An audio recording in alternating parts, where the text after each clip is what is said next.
नमस्कार दोस्त। पिछले कुछ दिनों से इजराइल और गाजा के ग्रुप हमास के बीच चल रहे वॉर और कॉन्फ्लिक्ट की न्यूज़ हर तरफ चर्चा में है। दोनों ही देशों में मतभेद अक्सर देखने को मिलते हैं। पर क्या आप जानते हैं, इजराइल और पैलेस्टीन, गाजा और इनडायरेक्टली मिडिल ईस्ट की ये लड़ाई हजारों साल से चली आ रही है।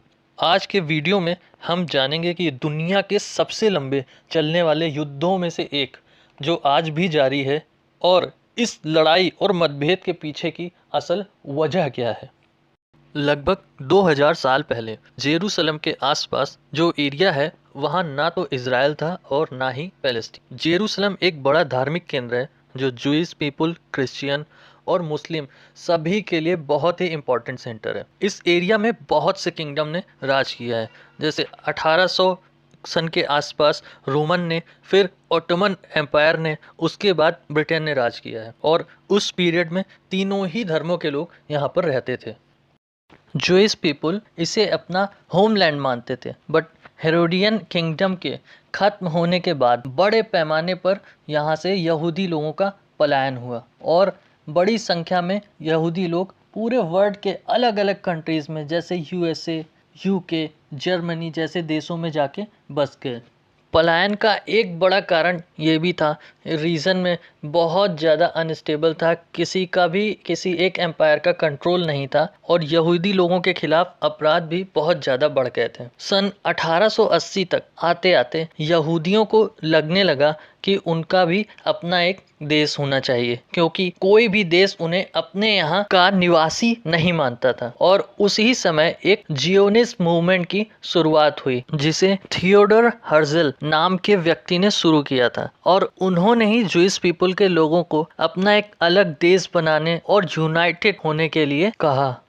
अब दोस्तों, वर्ल्ड वार वन खत्म होने के बाद सन 1918 के आसपास इस एरिया पे, इस रीजन पे मेनली ब्रिटिश लोगों का ही कब्जा था। तो यहूदी लोगों ने ब्रिटेन से ही अपने अलग देश की मांग करी, पर पड़ोसी देशों ने और अरब देशों ने उस समय इसका काफी ज्यादा विरोध किया। लेकिन जूइश पीपल ने हार नहीं मानी और अपने जियोनिज्म मूवमेंट को जारी रखा और जेरूसलम के आसपास के एरिया में लैंड परचेज करते गए और वर्ल्ड के अलग अलग कंट्रीज से वहां जाकर बसने लगे। यहूदियों के ये जियोनिज्म मूवमेंट को देखते हुए पैलेस्टीन ने भी अपने मूवमेंट की शुरुआत कर दी और उन्होंने भी ब्रिटेन से अपने एक अलग देश की मांग करनी शुरू कर दी। इधर इतने सारे कंफ्यूजन्स के बीच ब्रिटेन ने ये पूरा मामला यूएन को हैंडओवर कर दिया, जो कि 1947 में ही एस्टेब्लिश हुआ था। अब यूएन में ये मामला जाने के बाद दोस्तों, वहां पे क्या होता है, ब्रिटेन और यूएन ने डिसाइड किया एक नहीं दो स्टेट बनेंगे, ठीक वैसे ही जैसे इंडिया और पाकिस्तान के साथ किया गया। एक एरिया इजराइल को और दूसरा पैलेस्टीन को दिया गया, बट अरब कंट्रीज और पैलेस्टीन को ये पसंद नहीं आया। लेकिन इन सब प्रॉब्लम्स के बीच में 1948 मई में इजराइल ने अपने इंडिपेंडेंस की घोषणा कर दी और अपने को एक स्वतंत्र देश घोषित कर दिया। और इस तरह से इतने जद्दोजहद और हजारों साल से चल रही लड़ाई के बीच यहूदियों को अपना एक अलग नेशन मिल गया। लेकिन दोस्तों, बात यहीं ख़त्म नहीं हुई। अब जैसा कि आपको बताया, इजराइल को इंडिपेंडेंस मिले, ये बात अरब कंट्रीज़ को बिल्कुल भी अच्छी नहीं लगी और आसपास की कंट्रीज़ जैसे इजिप्ट, ईरान, सीरिया, लेबनान ने इजराइल के इंडिपेंडेंस के कुछ ही दिन बाद इन सभी कंट्रीज़ ने मिलकर इजराइल पे हमला कर दिया।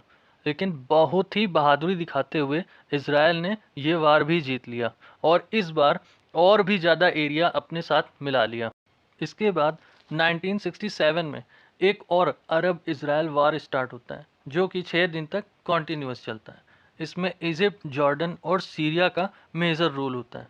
बट छठवें दिन ही पीस ट्रीटी साइन हो जाती है और सरप्राइजिंगली इजराइल फोर्सेस इस बार भी अरब फोर्सेस पर भारी पड़ती हैं और अरब फोर्सेस को भारी कैजुअल्टी, लगभग 20,000 लोगों की कैजुअल्टी झेलनी पड़ती है। इसके बाद भी 1924 में एक और पीस ट्रीटी साइन होती है, बट जो एरिया को लेकर कॉन्फ्लिक्ट है इजराइल और पैलेस्टीन का, वो अभी भी कंटिन्यू वैसा ही बना रहता है और इजराइल और पैलेस्टीन के बीच में टेंशन वैसे ही निरंतर जारी है।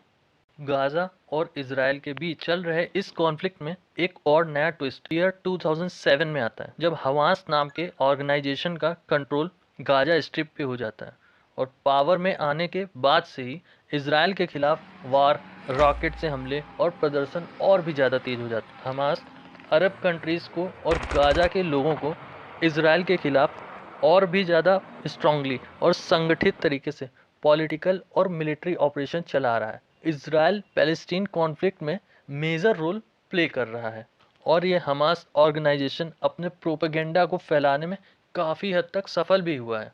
अब वैसे तो दोस्तों वार किसी भी समस्या का परमानेंट सॉल्यूशन नहीं हो सकता है। जिस रीजन में वार या कॉन्फ्लिक्ट ज़्यादा टाइम तक चलता है वहाँ का सोशियो इकोनॉमिक डेवलपमेंट बहुत ज़्यादा इफेक्ट करता है और उस रीजन के लोग पीसफुली कभी भी नहीं रह पाते।